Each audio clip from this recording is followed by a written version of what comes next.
This is Changeling the podcast.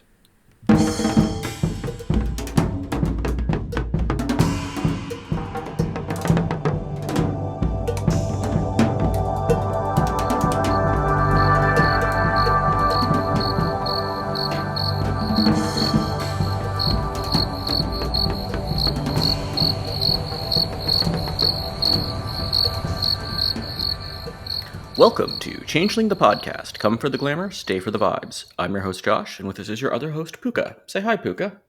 Ahoy, hoy. What are we talking about today, Puka? We are continuing our trilogy of episodes about that chunkiest of supplements, Isle of the Mighty, by talking about Book 2, Scotland. So if you haven't listened to it already, please listen to our first episode about England. Yeah. I think a lot of the general comments we made in that episode will apply Yeah. in this one. I guess we're doing the Book 2 Scotland has 3 chapters as well. And it's the same general structure of the previous, there's no intro fiction, but otherwise it's, history and geography and people. So, of Scotland this time instead of England. So last time we had a verbena from the US giving a lecture to mostly changelings about the history of England, which was uneven, I think is the adjective that I can politely use. This time we have Paz McCallum, Sealy Knocker, as the lecturer here, and it's kind of... I don't know, how did you feel about this characterization of the narrator? Yeah. It's kind of leaning in very hard to the drunken Scotsman stereotype. Yeah, if you're gonna lean into a stereotype, at least lean into the Kith one, not the yeah. I think that's why they did it, though. It's like, oh, we'll make him a knocker so that we can get away with using lots of Scottish inflected vulgarity or something. There's a lot more to knockers than just swearing, even Yeah. in 1E. But Yeah. Anyway, it's amusing, but it makes it a little bit of a chore to kind of parse some of these sentences, I would say. mm-hmm.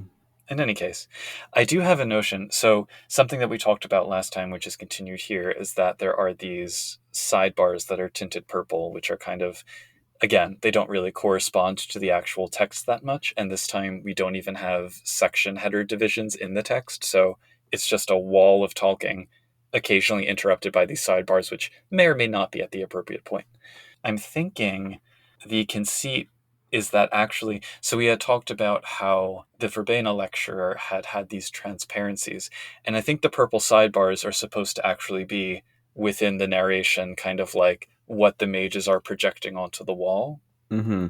So because it seems like the knocker narrator here is like directly responding to the content of Yeah. these sidebars. Yeah, I think that's definitely what's happening. I guess not having the headers helped. It It's made it just make a little more sense, but yeah. I think it's just a side they didn't quite do the header thing right in the first book. again, it's like, if you're going to do that conceit, wouldn't the person lecturing on the history kind of want to talk about the stuff that's being projected on the screen? Well, also, why are they doing it differently in chapter 4 than chapter 1? Yeah. Anyway, so that's something. That being said, there is a fair amount of interesting material kind of hidden in here. Something that I quite liked was occasionally there would be like Scotland specific terminology. So, for example, apparently they call satyrs gollachs, which, Mm-hmm. okay, I'm into it. We have references to something called pyrex, and I don't know if that's supposed to be another kith. A secret kith kind of hidden in here. Yeah, I have to admit, I'm fine. I can listen to lots of Scottish television movies, Mhm. whatever. That's just fine. But when you start trying to like emulate pronunciation and spelling, Yeah. I have a lot of trouble just getting through the like understanding what I'm reading in the text. It starts to more than listening to things. So I had some trouble with this chapter. Just put it that way. Yeah. In any case, we get some history about the Picts and Hadrian's Wall when the Romans came to Great Britain. There's references to like the technocracy being really huge in Scotland, and I don't really know enough about Scotland and Scottish culture to say yes or no about that, but it just strikes me as a little bit out of nowhere. In terms of engineering and the history of engineering and the Industrial Revolution, Mhm. Scotland really actually played a big role, like in terms of Scottish Oh, people for who like sure, for invented sure. things and things like that. I think that might be part of it, Yeah, but and later on they do kind of give a breakdown of in the Industrial Revolution, like what each convention was up to in Scotland. But to say that like they've had kind of an iron grip on the entire country for the last 300 years, I don't know. yeah, I compare that with all the CCTV in London or surveillance states in other parts of the world, and I'm like, I don't know, yeah, Scotland's I wouldn't say they have more of an iron grip than Concordia. right, It's right, like the exactly. U.S. is kind of famous for. Yeah, If I had to pick the two to be more technocratic, I don't think I'd pick Scotland. yeah. So, Anyway, there's a lot of just kind of bouncing around. I do kind of like that the narrator here is bouncing around because it kind of has that flow of someone who's hungover and stumbling to get through a presentation. So hmm there's verisimilitude.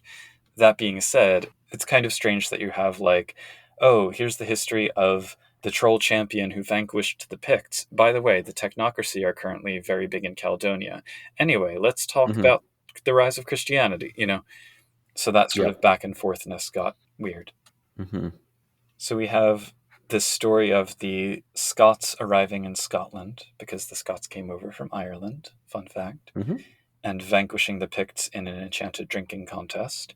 We get these notes about the technocracy. We get information about the questing beast, who's one of my favorite beasts from folklore, and the story of like Marinita, and very little actual Scottish history before the year 1300 or so, I mean, okay, this is. I mean, part of this is a World of Darkness book written in the 1990s, for sure. but that might be for the best because what they do have is kind of questionable in some parts of the real world history. So, It's true. I will give them the benefit of the doubt when it comes to the Picts, because the archaeology around them I know has developed significantly in the last oh yeah, 25 years. So, hmm the information here is bare minimum, and I get that. But kind of like we saw with the England section, there's notes about when the Romans arrived, when the Romans withdrew, native shamans. Again, we have the word shaman just which kind is of funny used. because like Scotland's almost defined as the place the Romans didn't really go to, but Right, exactly. And Ireland too. But yeah, but at least Ireland's a separate island. yeah. Yeah. There's notes about Viking raids. There's an unseelie lord who rules the Isle of Skye for more than a millennium. Like, in the sidebars, there's all of these little pieces which are just not touched at all. And instead, it's like, let's talk about the questing beast for several paragraphs. I have the same level of confusion that I had with the England section with regards to the content of the text versus the hmm sidebars. That's really. Yeah.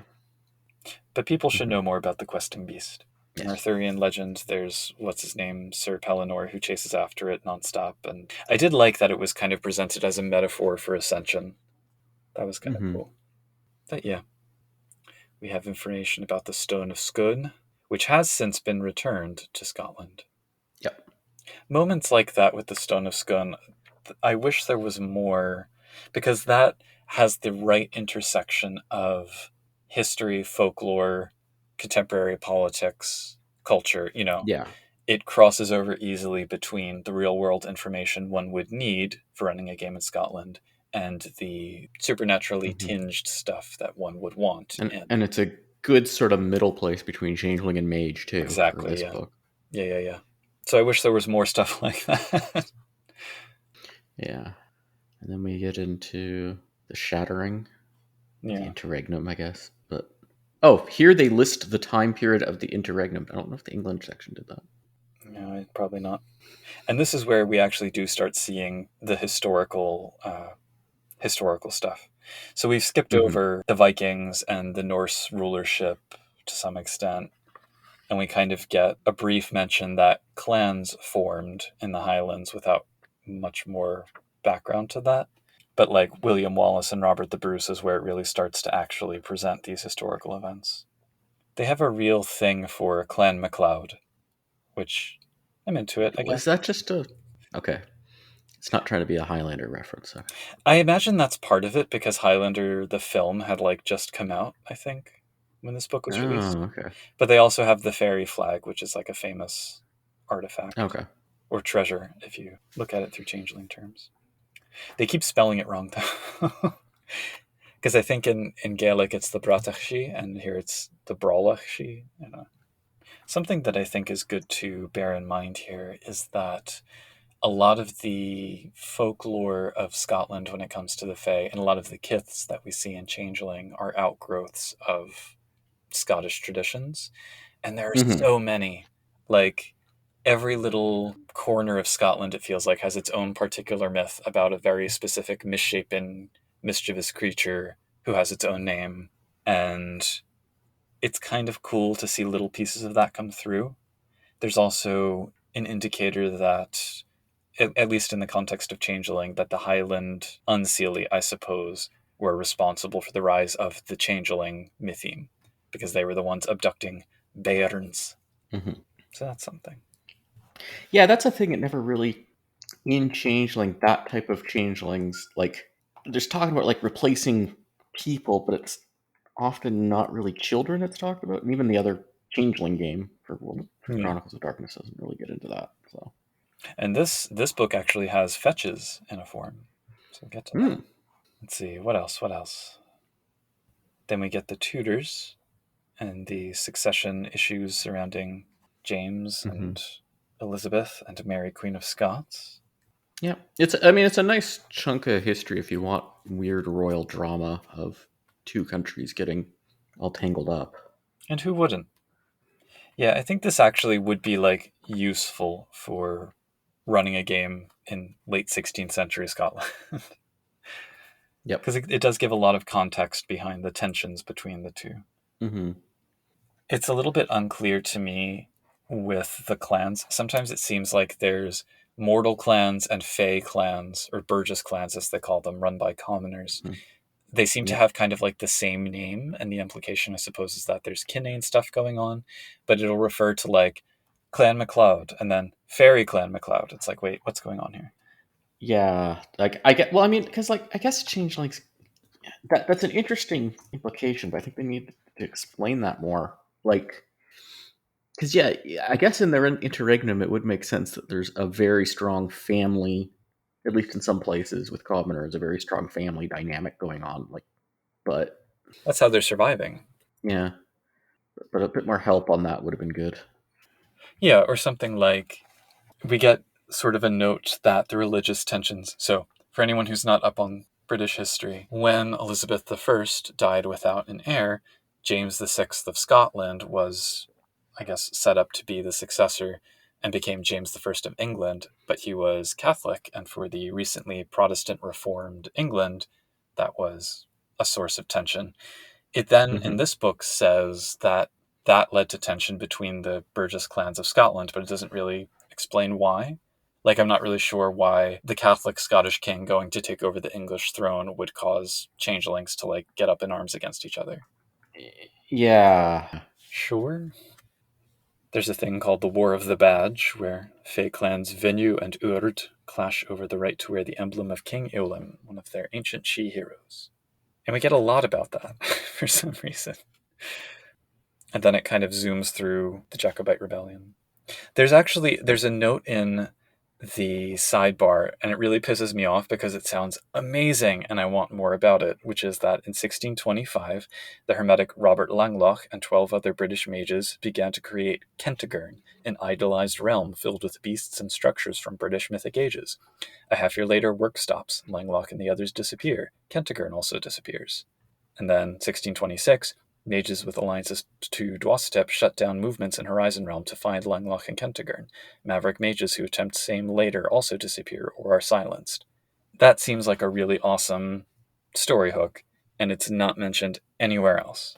yeah. That's part of the yeah ongoing one of the ongoing issues with this book. I It's know. That's the one that I think aggravates me the most, though, because I want a realm full of questing beasts and other bygones. hmm. Maybe it's in Horizon, Stronghold of Lost Hope. I'll have to take a look. Anyway, another throwaway line is among those changelings was the famous outlaw Spat Thorn Conk and his rough band of roguish boggans. I'm sure you've heard tales. I haven't heard tales, but now I want to. I mean, having some throwaway stuff's fun. That's fine. But I think yeah, the problem is that the throwaway stuff sounds so much more interesting to me than the stuff they're spending entire pages on. So, yeah, Like, a band of roguish boggans is more interesting to me than two Fey clans fighting over the right to wear an emblem of a she's face. Mm-hmm. Yeah, in their interregnum when there's no she, Right, exactly. basically. Yeah. And then there's this weird, like, not exactly flashback where the chief of Clan MacLeod comes back because apparently at the time of the shattering, he stood in for the Troll Lord and it was a mistaken identity thing. And he and his lover ran away, but then they came back and they found out 350 years had passed. It's a very Celtic fairy tale kind of story, but it doesn't really have any bearing on anything else in this entire chapter. That's the kind of thing that irritates me. So much space spent on things that I have no idea how I would actually use in a chronicle. We do get more secret Scottish kiths, though. There's the Brolachan, the Minches, the Bavanshi, and hey, Kithbook Doulahan connection, the Nukalavi. Is that where he got it from? Well, Or no, it's I the mean it was in the Scottish. thing. But yeah, right. Yeah, it is a Scottish thing. Yeah, What I say. yeah, yeah. Yeah. The skinless and pestilent half man, half horse from the sea. Sounds accurate. Mm-hmm. So then we have information about Bonnie Prince Charlie. They at least mention Rob Roy as opposed to, but they called him the Robin Hood of Scotland, Yeah, highlighting back your whole "Where's Robin Hood" in the England section. yeah, go figure. I do like that there's this thing called Wallace's Walk, which is a secret network of Highland trods. I like that Mm-hmm. being a thing. Oh, and then the sidebar, I think there was some kind of error here because suddenly the 69, aka the Accordance War, kind of pops up in the middle of the 1700s. Yeah, So, whoops. Transparency's out of order. there we go. That's. I mean, it is Yeah. a knocker setting it up, so something got it. And there's also a note like 1780 to 1790, the village of Merid is destroyed. Proto Verbena driven north and found the wives of the wood. I'm pretty sure the Verbena were already a thing by 1780. There was no proto about them. Anyway, Yeah, you can also like then they talk about the first prime minister, British prime minister, which right. you can argue if that was actually if it's accurate, but Well, actually, I mean, prime minister kind of grew into a position slowly around that yeah. time. Yeah. But why saying like it's this date? It's just like well, I think that's when, is it, I forget who it was. Was it Pitt the Elder who was considered the first? Oh, now I have to look and see. Robert Walpole, That's it. And that was when he took office? first Lord of the Treasury. Hmm. There's not much here about the Highland clearances or kind of the long running effects of the Jacobite Rebellion, but they're at least mentioned, which is good. And then Mm-hmm. we again get our first reference. Really, this whole chapter, it's very mage light in contrast with the England one. Mm-hmm. Whereas the England chapter, you had entire stretches that were all mages. Here, there's very few. There's very little mage stuff. Well, the iron grip of the technocracy, though. Right. Well, and then with the exception of like when the technocracy shows up, particularly in the 1760s. So the rise of banality with the beginning of industrialization. I do like the idea of Adam Smith as a syndicate technocrat. That makes sense to me. Mm-hmm. Well, yeah. There's also the I've heard not all of Scotland, but a lot of Scotland. It experienced thing like it had the same industrial revolution sort of thing, but it was in like in a different place culturally than a lot of England was. Yeah, yeah, yeah, yeah. Medieval Scotland, a lot of it did not look like what you'd think of with like farms and that type of structure. Well, there was no flatland to farm. Exactly, yeah. So it's kind of Yeah. like going from like a I don't want to like overgeneralize, but it's not wasn't really an agrarian society Right, exactly. right, right, right. And then suddenly you get like, hey, now you're living in a city. Yeah. The timeline here kind of goes from the 1760s to the 1960s in the space of about a paragraph. And Mm-hmm. I think that's part of it. It feels too pat to me to just say, then the technocracy came in and there was banality and everything industrialized, and that brings us into the modern era. We at least have a Yeah, sidebar that gives us a little bit more structure, but yeah. That is an interesting period in Scotland, and it like yeah, there are things very relevant to change. There's the whole Scottish nationalism movement, like in that period yeah. arising, and all kinds of romantic art, and like, Yeah. yeah, And poets and authors, Robbie Burns and all of that. yeah. There's a lot, and they just like that also is foundational to Changeling. A lot of it. It's Hmm. just like, There's a mention of David Livingstone being a void engineer. Yeah. Yeah. Oh, and another reference to the Depression starting in 1920. Yeah, where did they get that from? At the top of page 82, I think, is the clearest example of why this sort of structure of having the long stretch of text being narrated without any section headers but still corresponding to the sidebars. It says, "You must wonder at mages who aim so high, yet end up dispersing their own people across the world and filling their lands with sheep." Then the next paragraph, "Aye, that was a grand theft. It was a grand and dramatic and momentous and stupendous gesture of nose thumbing at the Londoners." And you're like, wait, what? Yeah. Unless you remember that on the previous page, at the end of one of the timeline sidebars, there's a random reference to the Scottish National Party stealing the Stone of Scone from Westminster Abbey in 1950. Yeah, but you still don't know which one of those it's referencing. He's talking about the sheep thing? Like, what's. Right, yeah. So it's very clunkily put together, and there's lots of stuff skipped over and other stuff that they just go on for a really long time. Yeah. Um, there's very little about the actual impact of the resurgence in Scotland. For England, we got the note that, oh, it wasn't nearly as bloody as in the Mm-hmm. US. But here, there seems to be this suggestion, and this is kind of repeated later on, that it never really finished. There was kind of a ceasefire, but that the various Shi who took over realms of Scotland are still kind of jockeying for position. Mm-hmm. Also, mention of High King David with Britain joining the European community. Yeah, there's some copy paste going on here. But it's also a weird one to have, I think. Yeah. Particularly since Scotland doesn't recognize him as High King, and And having him in the same entry yeah. when they don't even have a definite year. They could have just made up 2 different years. Anyway. No, they do have the Stone of Scone being returned. It's the last sidebar Okay. entry. I guess it had just happened. Yeah, because 1996. And then it ends with the hungover and progressively getting drunker knocker narrator descending into this like slurred speech rant, which, okay, I guess it has flavor, but it's kind of clunky when you're trying to explain the Yeah. history of a setting. I don't It know. would have been nice to have if we could have had a Scottish person Yeah. that we interviewed. It didn't work out that way. Be like, how insulting is this? This seems pretty bad, but Yeah. There's a point at which unreliable narrator veers into like not a great choice at all. yeah. And that's our history chapter. Yep. Yeah, I mean, I feel like there's a lot left out. I don't think I would feel equipped to run a Scotland game on the basis of this, or like, having the background necessary. It's Mm-hmm. also short. It's only 11 pages, and that's counting art and everything. I believe the England one was at least a little bit longer.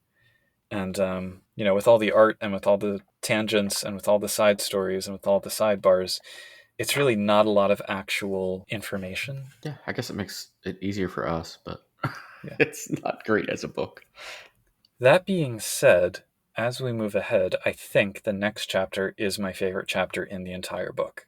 A Oh. lot of the information that we should have gotten in chapter 4 is buried here in chapter 5, i.e., actual setting information with actual context and historical background for why it matters. So, yeah, that's great. Yeah, I thought you would have had but it start off on the second page of okay, we'll get into it, but I thought there was something that might have gotten your hackles up from a linguistic sense, but Oh, well, there is that. Yes, we will get to that. Overall, chapter 5 is my favorite. yes. Although it starts with two of the weirdest trolls I've ever seen in Changeling art. I'm not sure what kith they're supposed to be. That Mysterious, unknown Scottish kiths, perhaps. yeah, I'm like, is that a pretty red cap and a green she, or is that an ugly green she, or is that like a very beefy slua and a pretty red cap? Like, I'm I was thinking hornless troll. I don't know. yeah, or maybe that's just a mortal on the left. I think that's a Romulan. That's my only conclusion. The one on the right. I mean, Star Trek and Changeling. Um, Mm-hmm. so, chapter 5, Caledonia, Land of Hope and Betrayal. On the first page, in the span of like 4 paragraphs, we get basically all the important information about the various waves of people that have come to Scotland over the centuries. Mm-hmm. So that's helpful. That's good to know. It's like, oh, okay, there was a Norse presence. Now you know. Yeah, so you skip the last chapter. Skip chapter 4, just read chapter that last. Basically, you can. And there's descriptions here of kind of like the Scottish Fey cultural ethos, which is incredibly helpful, you know? So there's little Hmm. tidbits. I drew out a couple quotes here, which I liked. So first, the Fae of Scotland believe that the preservation of their culture is worth dying for, but their actions to preserve it must not invite banality. I imagine them kind of upholding the escheat really, really firmly, really severely, Hmm. but finding all of these very careful ways to dance around it, you know? Well, that's also a statement in Changeling that isn't made enough, and Mage actually. Yeah, yeah, The like, oh, the traditions. Why is the one trying to keep some sort of traditional thing the one that's static? And yeah, right. like from a Mage perspective, it's like stasis are the ones who want to change everything, Yeah, and and in Changeling, it's like, oh yeah, we're big on tradition for tradition's sake, as opposed to those banal people. It's like, right. Well, and then, so another quote is they have the note Wilders believe that fighting solely against change and time will doom the Fae. So there's this mm-hmm, suggestion that it's sort of seeming dependent, which your mileage may vary. mm-hmm, And then my favorite, whether or not you think it's accurate, it's kind of a beautiful statement.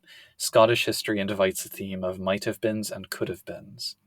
I'm like, mm-hmm, I think that probably sums up a lot of the outlook that you would want in a game if you were trying to, you know. I can't speak to mm-hmm. its accuracy, but I like it. Yeah, that's sort of, yeah. Again, from my limited understanding. That, Mhm. Then we get a pronunciation guide. I'm just do you want to start your what it's of? I What they call it? well, so I'm glad that they distinguish Scots from Scots Gaelic, which are two Yep. different languages. And then they have Scottish lexicon, so Scottish English Mm-hmm. vocabulary words. Mm-hmm. And I'm glad that they distinguish that, but like, oh man. Like, I mean, I if you want to learn Scottish Gaelic, this will do you few yep. to no favors. But yeah, okay. Well, well, yeah. The thing that's getting me up was the. I mean, there's an argument if Scots is a language or if Scots is a dialect of English. Either way, it's a distinct way of having a language that is different from the mainstream English spoken in Scotland, like the more common way of speaking English in Scotland. When you're talking about Scots, you're talking about some anyway. Yeah. It's a specific dialect or language. Yeah. Do you know the quote by the Yiddish linguist Max Weinreich? Uh, A language is a dialect with an army and a navy. oh, I know that one. I just Yeah, didn't know yeah. who made that one. Yeah. And that's kind of the yes, Scots is a language. Well, I know there are Scots speakers who even say it's not a language. So it's like I Oh, don't of want to course. weigh into that, but it's not just the word Scots does not refer to how people in Edinburgh or whatever, if you're just talking to people, most people there are not speaking Scots. Yeah, yeah. We do also get changeling lexicon, which is helpful.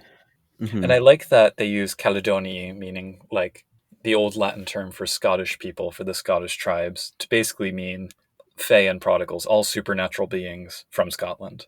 Hmm. And there's the distinction between clan, which is the basic unit of Scottish Fae society during the interregnum, and tua, which roughly translates into tribe, but unlike clan, refers to geographical areas, not merely political or familial relationships. The Fae of Scotland use it synonymously with duchy. So, Hmm. Which makes me just think like politically, like, you know how they talk about how a game like Werewolf the Apocalypse will have like two axes and like Chronicles of Darkness has like three axes. This is making me think like Changeling in Scotland has like five axes of like what's your kith, your clan, your tribe, yeah. your yeah. Yeah. Well, and later they talk about the sort of recitation of lineage as an important thread, and I like that a lot. It's something that is well represented in oral cultures, but has kind of fallen out from a lot of contemporary literate cultures, and so it's cool to see connection to that. Anyway, Hmm. we get some general geographic information about the different regions of Scotland. The southern uplands, which are the hill country at the border with England, the central belt, which is the lowlands where most of the population lives in the cities, and the famous highlands, plus the islands off the coast, like the Hebrides, the Orkneys, and the Shetlands. Hmm. And once again, among Changeling things, you have a kingdom with no high king, Hmm. and then there's multiple kings.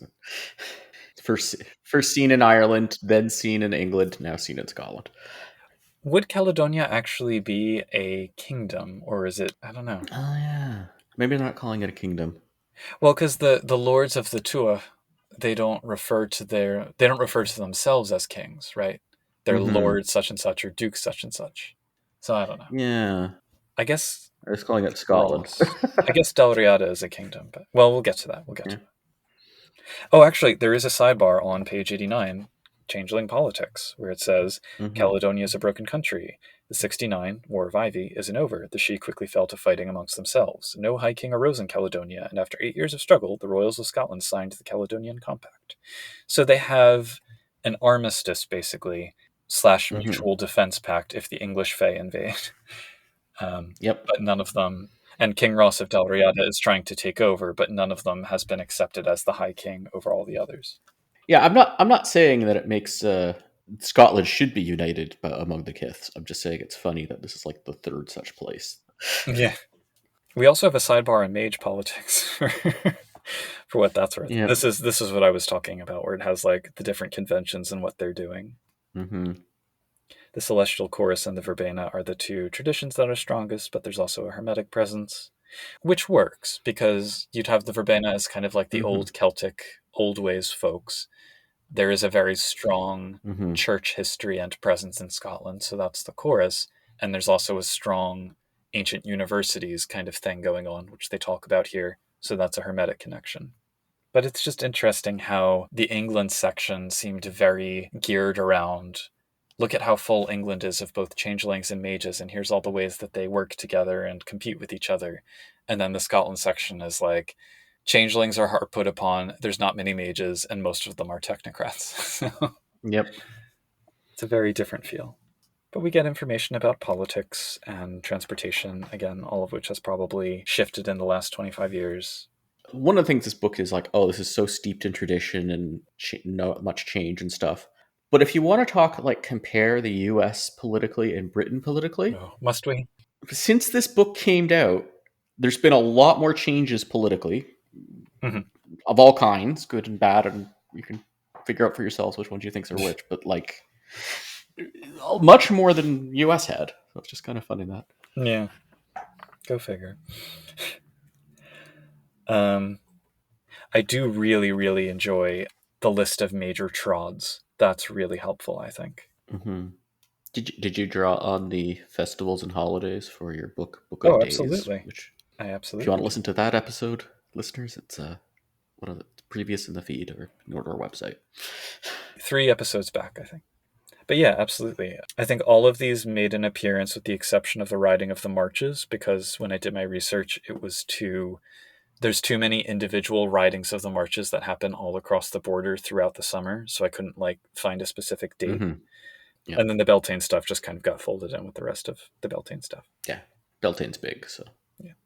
And Gyro Night, I don't know if it's Gyro Night, Gyro Night, whatever. The timing of it is so contentious.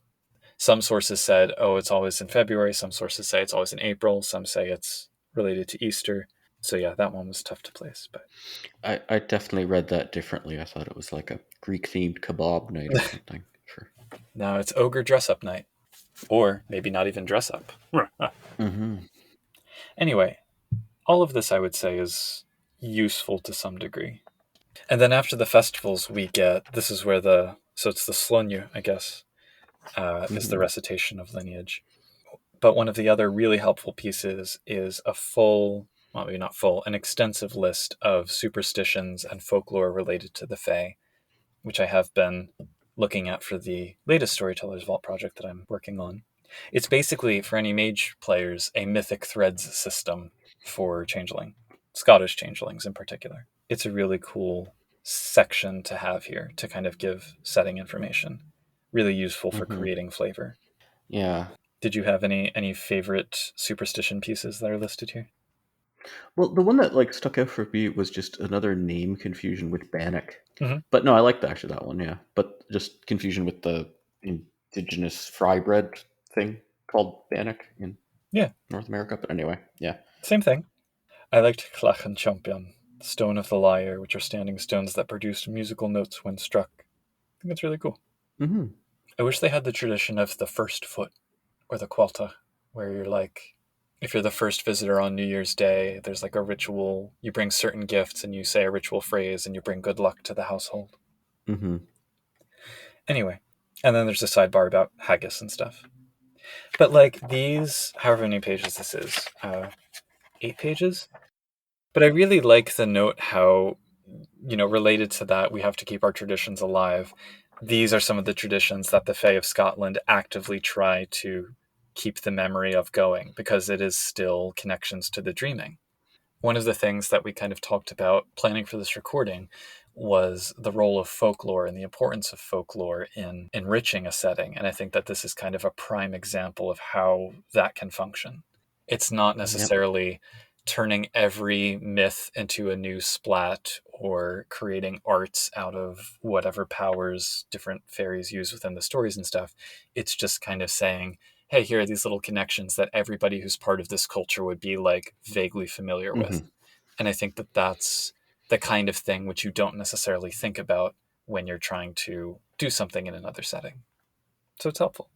And I think it's also because in Changeling the Dreaming, like if we talk about what places have the most sort of the folklore played the most into Changeling, Scotland's right up there. Yeah, Like with absolutely. probably Ireland and Wales, I'd say, are the three big ones. But Yeah. And then we get into the actual political geography. mm-hmm.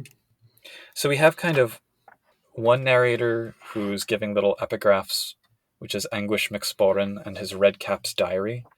And then it changes about halfway through to Uninchon, she's a mage. She's specifically not a verbena and not an ecstatic. She's a bard.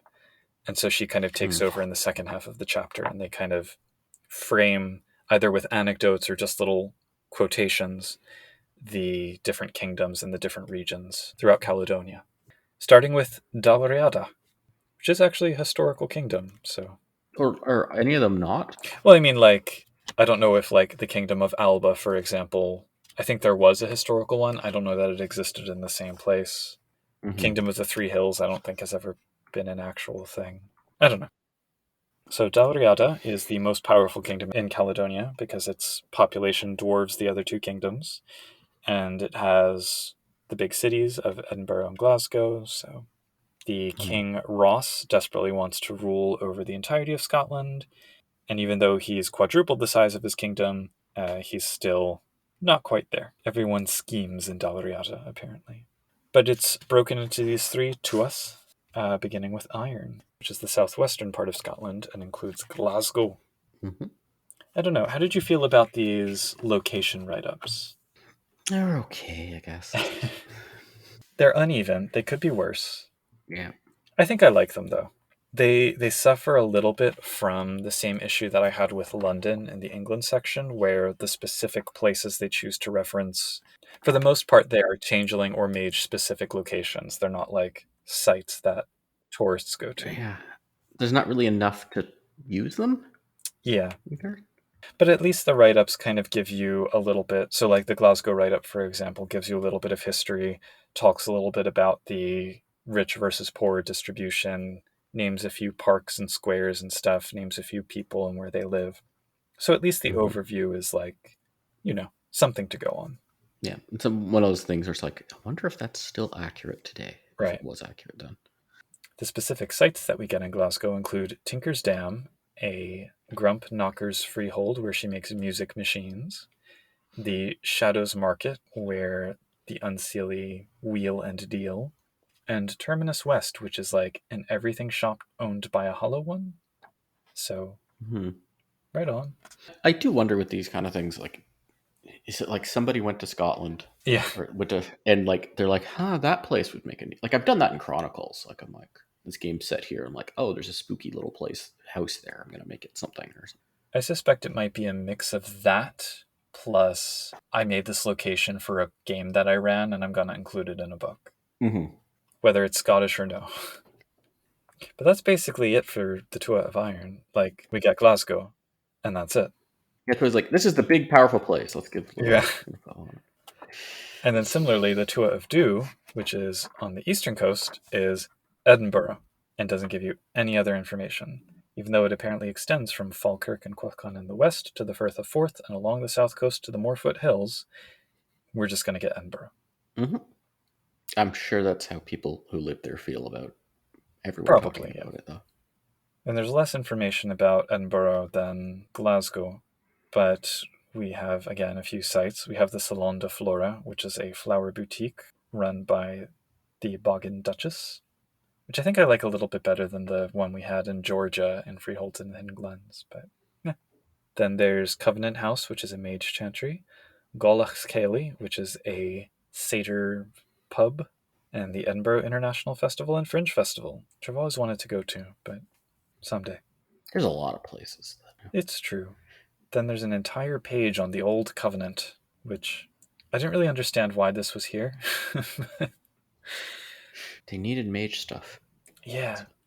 I mean, a brief summary, I guess, it's an alliance between the Hermetics of Ex Miscellanea and the Wick, the Proto-Verbena, that was put together in the 1300s by, I can't say his name without like giggling and thinking of The Office, but Michael Scott. I do like how he has Arcane 7 or 8, so people sometimes just kind of forget that he exists for weeks at a time before reality sort of kicks him out altogether. But there's references to things like, oh, they started a project to map out the shallowings throughout the Highlands. And it's like, why don't I have more information about the shallowings scattered throughout the Highlands? That's awesome. Give me that. Let me use that. Yeah, at least a few paragraphs. Yeah. Then the Hallows, a secret society within House Islanded that tracks down artifacts from the times before the Shattering. Them, I could actually see using in a game. I could see playing a character who's part of that organization or associated with them, or sent on Hmm. missions by them. Did we ever get those showing up again? 'Cause I that's, don't yeah, I think did. It so. was awesome. Yeah. That I, should have been like C20 Player's Guide or something. I don't recall them being in Book of Houses, but that might be where they are as well. And then lastly, the Tua of Shadows, which is the Isle of Skye in the Hebrides. And we get kind of a vignette here, a background story. When King Ross was looking to conquer them, he tried to make pacts with the commoner lairds, which failed because they bombed his knights. So he freaked out and said he would knight and give title to any she who could subdue the Isles. And there were ambushes and battles and challenges. And then suddenly there was this giant gray-haired Skaha warrior named Bethag who came out and like challenged everyone to one-on-one combat until she had beaten everybody. And the commoners were like, "We love you." And then she said, "Surprise, I'm going to go talk to King Ross and take over this entire region." Mm. So she's kind of like, I don't know how many listeners will know Game of Thrones, but she's sort of like a gray-haired Brienne of Tarth who then became a she lackey. And that to me is compelling. I mean, for better or for worse, I think she's a great character. And then we have Oninshan. The sidebar on Oninshan leads into talking about the Bardic College. So, full disclosure, the first thing that I ever wrote on Storyteller Vault was a write up of a craft called the Tale Singers, and they were very directly inspired by this group. But basically, they're bards. Some ecstatics, some verbena, some fae who hang out. Yeah. I liked, well, isn't there some Garu in them too? Yeah, there's also Fiona in there. Yeah, that's just like I like the what more cross game Yeah, groups like that, where it's not like everybody; it's just like a little side thing. But yeah. Again, I could see this being useful in a game or having characters part of or associated with this group. hmm and then you just have like one mortal that has no idea what's going Right. on. They're just having fun. Maud, the secretary. Yep. Custos Maud. There's notes about the fairy flag of Clan MacLeod and the Callanish standing stones. I almost feel as though there's a lot more with the Hebrides that could be explored here, but hmm I guess space is always a consideration. Then we move on to the Kingdom of Alba in the lowlands and the eastern slopes of the highlands, including Inverness, Perth, Dundee, and Aberdeen, ruled by King Niall, who I think is the only she, possibly the only changeling, possibly the only like supernatural character in the world of darkness who's stated to have had cancer. Hmm. So I think I thought I remembered someone else who did, but yes, it's not common, certainly. no. His Dougalban is that he has lost part of his throat and jaw, so his knocker engineers invented a treasure called the Collar of Command that gives him the power of speech. Mm-hmm. It just kind of makes me think about Black Bolt from Marvel Comics. But Well, if it wasn't a Dougal band, it's like that always gets to the funny question of like what happens when you have a freehold access to a freehold and various arts and stuff with that type of character. So yeah. So the sites in the Kingdom of Alba include the Sterling Institute for Folklore Quantification, which is a Dantean stronghold. And the sort of interesting connection here is that the Dantean in charge, Dr. Callum Erskine, is the mortal brother of King Ross of Dalriada. So the implication, I think, here is that Dr. Erskine could be the High King, but has fallen to banality. So, and there's like mm-hmm. references to Tuach Glasgow, the Barren Pool of Scotland, in the same way that we had the Albion Well for England. This is the Enchanted Well of Scotland, which has dried up. So there are suggestions that the land will only be whole again when the pool is refilled, which can only be done by the High King, which is probably the Stauntain. So Mm-hmm. there's like a tragic drama. Well, that fits into that theme for Scotland that they had, Yeah, the could have beens. And yeah. So there's an interesting story waiting to unfold there. mm-hmm. Then there's the Tua of Kronos, which I love and I wish that there was more about. But it's a powerful seer of Kronos and his fey wife managed to hide a pre-shattering sight from the ravages of time and banality. So it's like this hidden little fairy mound somewhere in the wilderness. Wait, is it just like Brigadoon? Basically, yeah. Okay. Then there's Coldcross Abbey and Glom's Castle, which I think is the only Macbeth reference that we get. I'm a little Mm, disappointed about that. yeah. There's Largo Law, which is a knoll in Fife, and the stone palace that houses the Stone of Scone. Honestly, these got like less interesting as I went through them, these sites here. Mm-hmm. And then there's a brief note about Aberdeen where it says knockers make up a large percentage of the Fae in this area, and the Sidhe are dominated by House Dougal. So it's a very crafty corner of Scotland. There's a note about the contrivancy, which is like, it's basically knocker R&D Yeah. slash Dougal R&D. Yeah, this is a thought. Okay. Wait, which Fife is this? Sure. Does this have St. Andrews in it? Like the university, you mean, right? Yeah. It's mentioned, I think it would be located in that kingdom. Yeah, that's just, I don't know, one of my connections, one of my things on Scotland, a obscure programming language I really like that's developed by a professor at the University of St. Andrews, Nice. named after a dragon from an obscure Welsh cartoon series. Anyway. But yes, that would be the same Fife. Mm-hmm. Oh, there's also the note at the start of the Kingdom of Alba. Where is it? Where is it? Page 101. Most of the Sidhe of Caledonia regard King Niall of Alba as the only ruler who could seriously challenge Ross for High King. He's tough and he has, quote, hundreds of knockers working for him. Now, Mm-hmm. the population of Scotland is, I don't know, 5 million, 6 million, something like that. And the Mm-hmm. Kingdom of Alba would presumably be a fraction of that. So if there are Mm-hmm. hundreds of knockers in that little I corner of mean, the there's world, probably not natural. It's probably not like every place has like. There's probably a lot of knockers who are there that yeah, would but not still, naturally. still though, Yeah. that's a lot of knockers. Well, I mean, there's the question of the population. The population in Changeling, Yes. for any of it to make sense, has to be huge compared to say the numbers we get for Vampire. There's just Yeah. no way around it. So, especially since most Changelings are only supposed to be active for a few years, Right. it gets Well, kind of. just a setting note. Yep. Anyway, the last of the proper kingdoms that we get is the Kingdom of the Three Hills, which I think we get the least about because it's just kind of the borderlands with England. But there's kind of an extensive opening vignette that demonstrates how its queen, Glynis, is extremely sorcerous and mysterious. And I'm always a fan of mysterious sorceress queens. So Mm-hmm. the opening vignette also includes the line, "Their clothes were right out of Brian Froud's wet dreams." I'm not sure how I feel about that. Anyway, we have Dryburgh Abbey, which is a chorister chantry with boring nuns, except then they have a flamboyant Jordanian merchant mage. He's awkwardly presented here, and it only gets worse in his write up in the next chapter, but there he is. Closeburn Castle, which has a curse related to swans, Colzane Castle. Lots of castles. Lots of castles up here. Which, that's historically makes sense. Yeah, that's one of the things people go to Scotland for, is to see Yeah. castles. So We have the homeland of True Thomas and a reference to the Ballad of Lord Solis and other places. Again, like I get less and less interested in these as each one kind of comes up. But yeah. So those are the kingdoms proper. And then there's the Cree, the untamed lands. So here we get the Highlands and the Trossachs and the Outer Isles.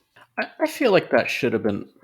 I don't know. In Changeling specifically, that should be like Changeling Kingdoms or something. That seems like the kind of place Changeling should do well at. I think they do. I don't Hmm. think there's anything saying that they don't do well. It's just that they're not Okay. formally incorporated into the kingdoms. Oh, okay. Yeah. They're That makes sense. clans with their own little corners of craggy The upland. Shi just didn't manage to take over there. Yeah, yeah, And yeah. And there's Fianna up there, and there's ecstatic pipers. And the sidebar here on the Highland clearances is tremendously helpful and informative compared with what we get in the history chapter. This goes a long way to kind of giving the background, especially when it talks about like the verbena hoping the choristers would help them out, and the choristers instead seeing it as an opportunity to get rid of those dirty pagans, hmm things like that. Then there's like a weird little piece on the Wives of the Wood, and I'm still not entirely sure what's going on here. It's like it's a coven of verbena, and they kind of fled from the Inquisition, and they found this secret grove, which I'm not sure if they're making love to a demonic tree for self-preservation purposes, I think. That's kind of what I'm taking away from this. But like that's it says the wives guard a dark secret, something they cherish, yet their efforts to save the Frevedar forest are motivated as much by concern for the locals as for their beloved wood. And like that doesn't tell me anything. And then later, a tree, a man, a demon, his roots reached down into the wick of life. I touched his warm bark and it softened. I gave myself to it, and for a time we were whole. it turns out it's just a ghillie do with who's a Sinnerson.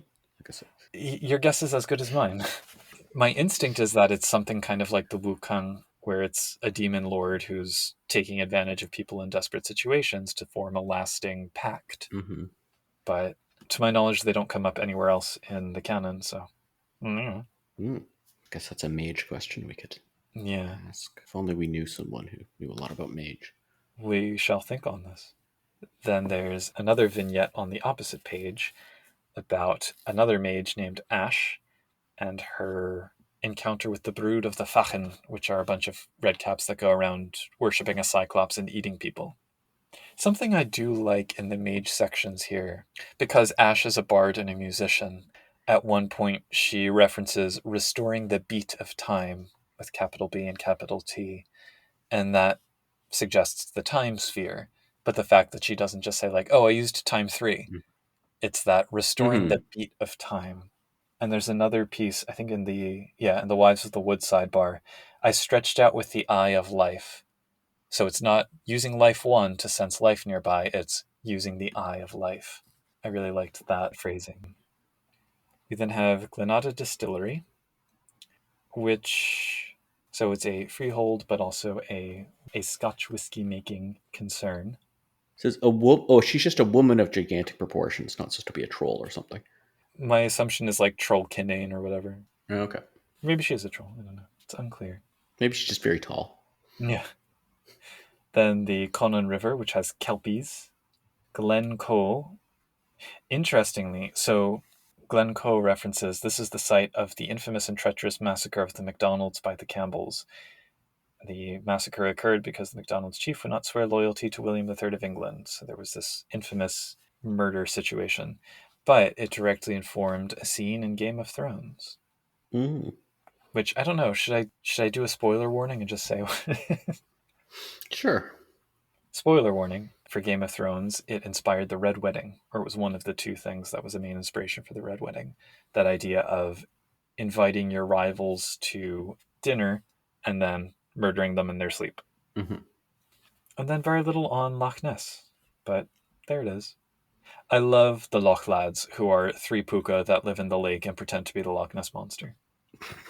Yeah. Like, I wish they had write ups in the character section and we had more information about them. So then we get the Craigie Trossachs, which are kind of the flashpoint for a lot of the political tensions in Caledonia, because that's where all of the kingdoms kind of meet. And there's also these wildernesses there where the Gilidu hang out. So that's something. And I guess they're technically part of the Highlands, but they feel like their own thing Mm-hmm. with their own stories. And then the Isles, which are troll territory. Well, because it's got like Norse people, Yeah, so they have to all be trolls. That's yeah. the rule. And there is a sidebar that specifically says all the fairies of the Shetlands were traditionally identified as trolls. So, but there's also Selkies up there, and they have their Mm-hmm. own. They talk about the Shetlands. They really don't say much about the Orkneys, but in both cases, they kind of have their own culture, and it would be nice to see a little bit more about them. Same with the Hebrides, Mm-hmm. but there's only so much room. They do mention that Asa or Asa is the most powerful troll in the Orkneys and Shetlands, and she controls a huge number of troll thanes. So they have Jarls and thanes here, which I think we saw in Kithbook Trolls. Yeah, it's an older term. Yeah, Yeah, the Norse words.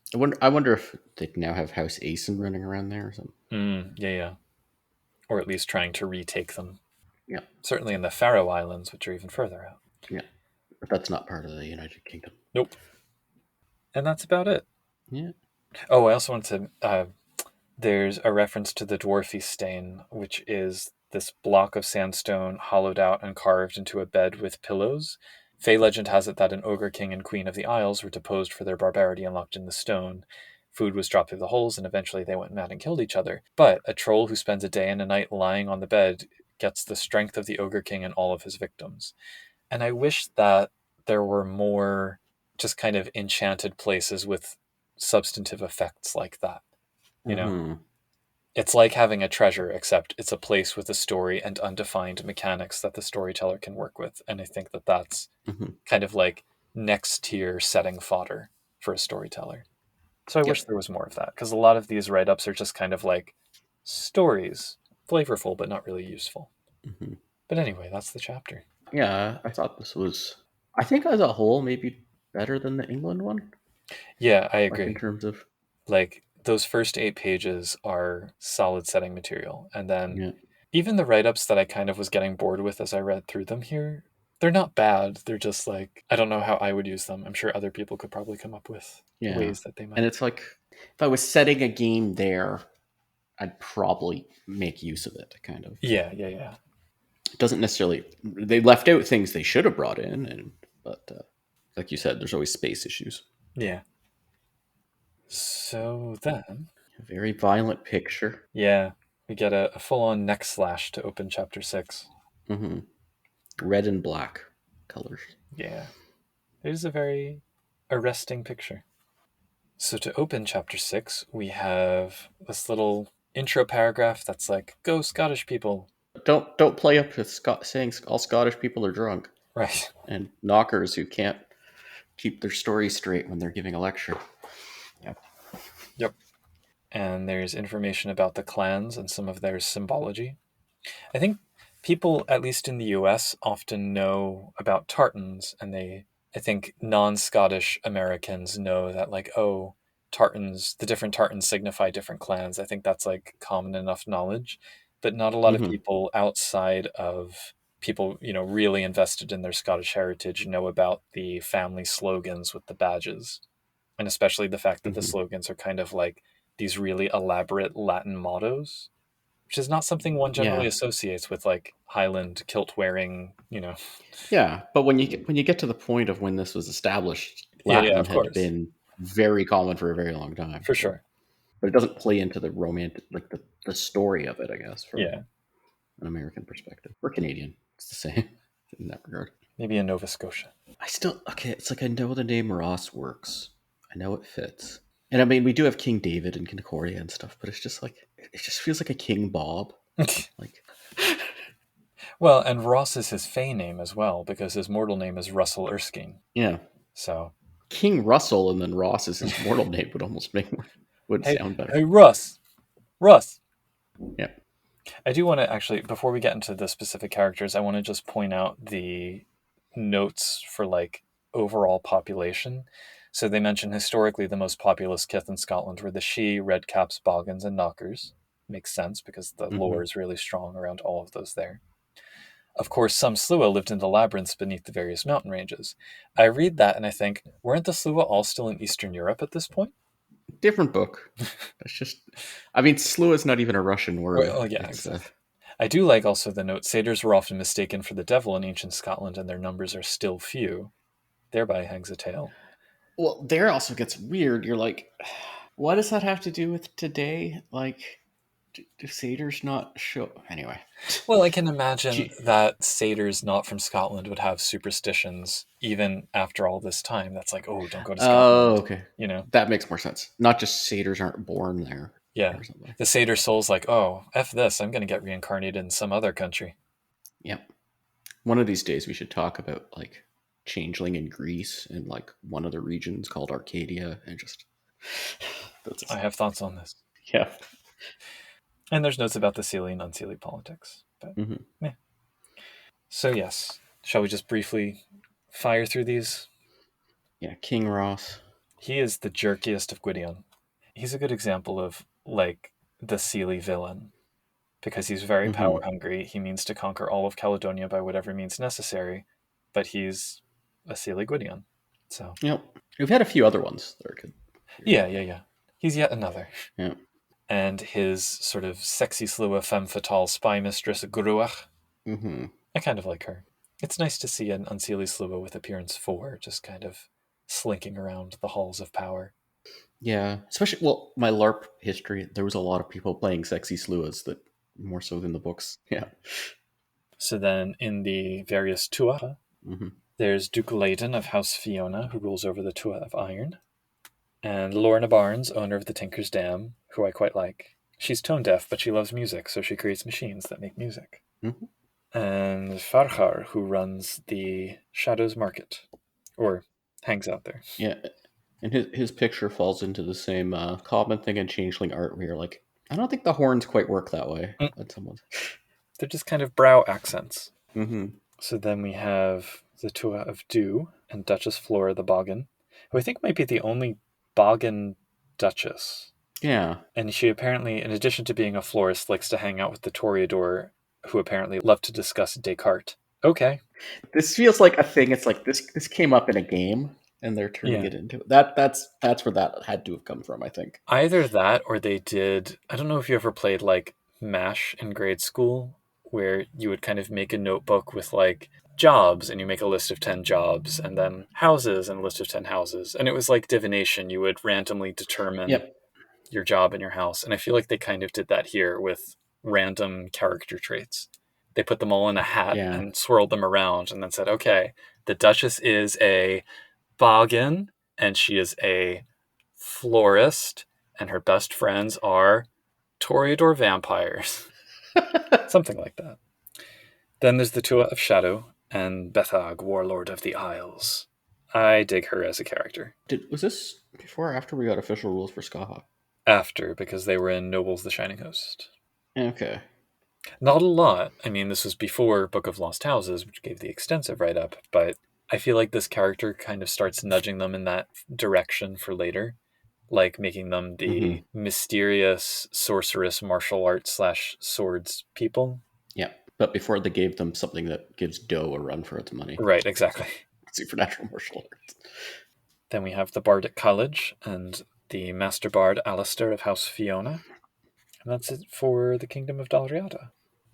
We then get the Kingdom of Alba, the stronghold of the Knockers, ruled over by. Wait, his jaw looks fine here. Or was that the same one? I think his voice box is what got lost to cancer, so that collar Oh, thing. okay. I thought I lost a Yeah. piece of his jaw. Okay. I think he did, but he probably just got regular plastic surgery for that. Mm-hmm. So yeah, Niall of House Dougal and Edward Buchanan, also known as Johan, who's the Yiridu graduate student of the Dauntain Dr. Erskine. Yeah, those don't last long, do they? In around banality. Nope. And he's also dreaming about his former mentor being the High King, refilling the pool. Then in the Kingdom of the Three Hills, we have Glynis, the Sorceress Queen. She's got some arts. Some of them are pretty good. I feel like she could be more powerful, but She doesn't fit the definition of sorceress. or sorcerer or whatever that they give at least later Yeah, in yeah. Changeling. But, Needing to have one art at 5 and one at 4 or whatever. But she has a mhm. secret glade where she can make Corp Krega, which are these little sort of effigy dolls made of clay. And she's also in love with King Ross. She has lots of different little aspects to her character, which I like, you Mhm. know. She also kind of feels like a put together set of pulled out traits. But it works, and that's Yeah. then in the Highlands, we have Shumus, the Boggin chieftain of Clan Wrath, which is a great name. I think he might be one of the few changelings that's described as having children who are also changelings of the same kith. Hmm. Like, we get lots of kinane kind of mixed in, but I don't recall that, you know. I think we've had a she who had a she kid at some point, but Okay. Yeah, I don't recall. might have been adoption. Yeah. Then there's information about the brood of the Fachen. Oh, yeah, okay. And so then here's the distillery. So Anker, the very large woman, is a kinane. Mm. And they have 3 changeling children, Yep. including Colin of the Loch Lads. See, that's a family drama chronicle that I would want to see. A salmon puka? Yeah, I never thought of that before. yeah. Why have I never seen a fish puka? That's the Loch Lads. Yep. But yeah, I would love to see a sitcom with this distillery changeling family. That'd be great. We get like the one changeling television show is like a sitcom set in Scotland. There is that French TV show about the family that runs like a weed dispensary. I imagine it would be along those lines. Anyway, Well, I mean, there is a TV show that's very changeling, but it's also kind of sitcom but that's a whole other. That's a New Zealand show. perhaps in our future episode on inspirational television media. Yes. So then for the Isles, we get Jarl Asa. Asa? I'm gonna say Asa. Oh, I'm just deferring to your pronunciation on anything in this book. So you have Jarl Asa and the Storeworm, which is this large chimerical, I think it's a clockwork dragon, it's mentioned at some point. But it lives in the water and just ruins everybody's day. But I like the note that in her mortal seeming, she is a forklift operator for a fish processing plant. I love the little sort Yep. of slice of life stuff mixed in with the wild fantasy. Like, okay, she's driving Hmm. the forklift, and then on her lunch break, she has to go out into the surf and battle this giant chimerical water serpent. That is very changeling, yes. Yeah. She's also got those horns that are just kind of brow accents. Yeah, hers at least I can picture like a bit better in my head. It's still like questions about the shape of her head, but Yeah. Then we get some mages. The tradition mages have been slow to react to the favourable changes in Scottish society, i.e., less technocratic. They are just beginning to reach out to each other after many years of hatred and distrust. The Verbena are suspicious of everybody. The Celestial Chorus has plenty of influence in the Church of Scotland. And that just the throughout mage. I know this is changeling podcast, but throughout mage, what the celestial chorus represents is just so all over the place that like because like when I think of celestial chorus, I do not think Church of Scotland. Like those are not anyway. well, it's interesting. They do give a note here that the Kirk once sided with the Order of Reason. So I kind of like that, at least in the Scottish context, the choristers do have this kind of dark Mhm. mark in their past to atone for Yeah. from the perspective of other But traditions. what I mean is there's two perspectives on the tradition. One Yeah, is yeah, yeah. they're just Christian mages, and one is they're heretical mystic Christians, Well, the right? ones we get here are literally nuns. So it's like, Yeah. yeah, Wait, does Church of Scotland have nuns? I don't know. I guess they have religious orders of different sorts. I guess she might be. Well, so, okay, so Sister Isabel is actually French and just moved to Scotland. So, Okay. They're Calvinist Presbyterians. They would not have nuns, I don't think. But anyway. yeah. There's also extensive notes about the technocracy and the Harbingers of Avalon kind of hiding out. The Old Covenant is made up of Euthanatos and Hermetics. Here's Michael Scott with his Arcane 7. And Spirit 6, so he's an Archmage. He's sort of, to me, it's like, okay, he's an Order of Hermes, whatever. But he's like kind of Ali Betting vibes all through him. Yeah, a little bit. Yeah. He's a problem solver and a forward thinker. But he's hardly ever on Earth because Earth can't abide him anymore. There's Farouk ibn Kamal, who is a really cringy, stereotypically described Jordanian chorister. Mm-hmm. Like, it's just, it just gets worse and Yeah. worse. Like the basic idea works, but then, yeah. Randomly, his avatar is a fairy. Okay. wives of the wood. It's really just like every sentence gets worse. I'm sorry, I'm done. Yes, wives of the wood. Yep. Eli, leader of the wives of the wood.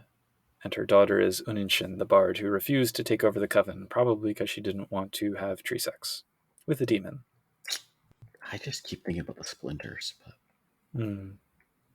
And that's it for the mages, and indeed the Scotland section. Mm-hmm. I could see using a couple of these characters, but like the England section, there's very few of like there's a lot of named figures in the history and the setting section who don't have full write-ups in the character Mm-hmm. section. And honestly, it seems like for a few of these they chose the least interesting ones to include. Yeah, this whole book feels, on average, better done than the England book, Yeah. but maybe it just feels less in general. I don't know if it's just because it's the second book, but it's like less grand, less. Yeah, I can agree with that. I feel like the England section, the characters were better.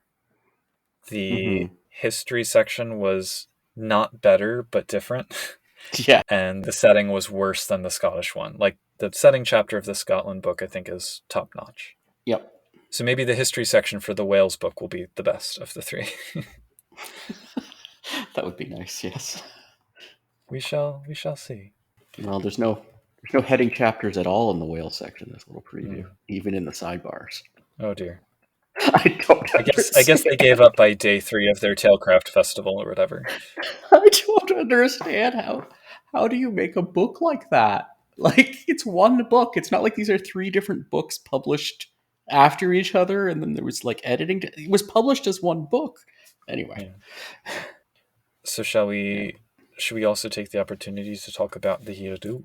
Yes. Because this is the book in which they appear, though they are in the appendix. We thought it Yeah. best to include them in the Scotland section, since their name is Scottish. I can say and have said extensive things about the Kith, but what are your thoughts about the Hiradu? I'm like, both from here and when they've shown up later, I need to actually read your book on them, I think. Because it's a prime candidate for that, because they feel like a bunch of collection of traits that I'm having trouble figuring out the through line. Mm-hmm. Yeah.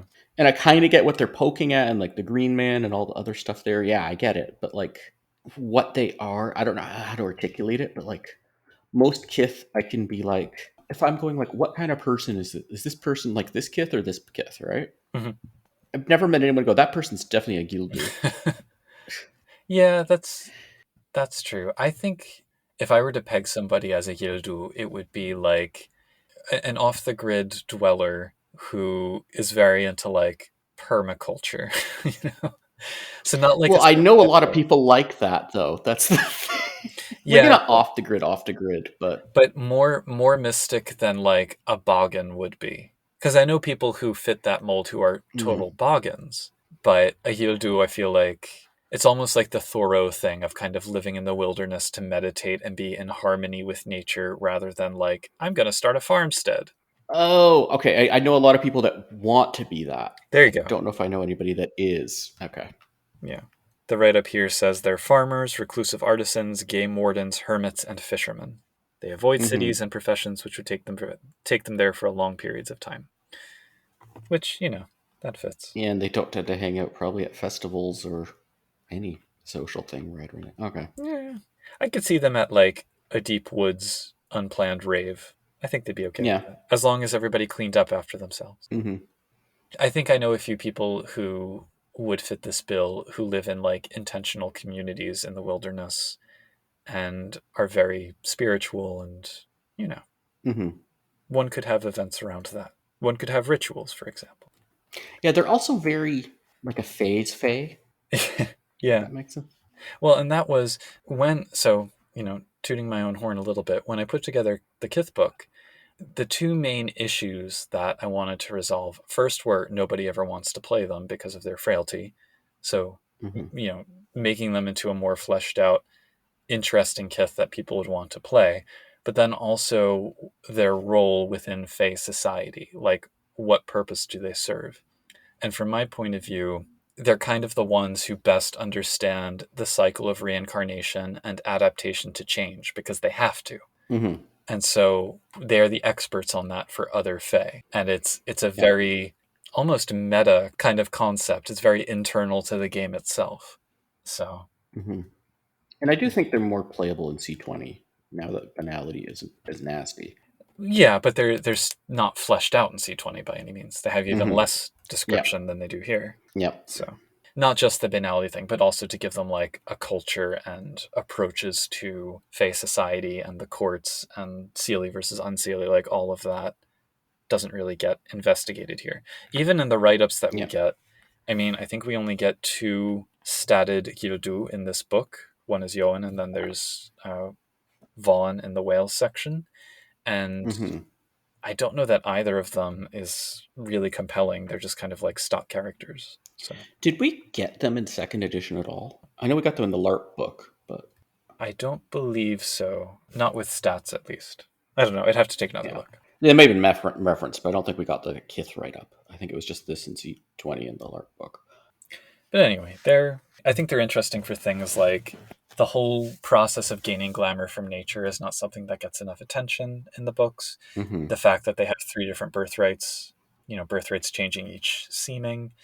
There's all these little distinctive aspects to them, which I like. So I'm a fan. That being said, I've never actually played one. So Yep. next time.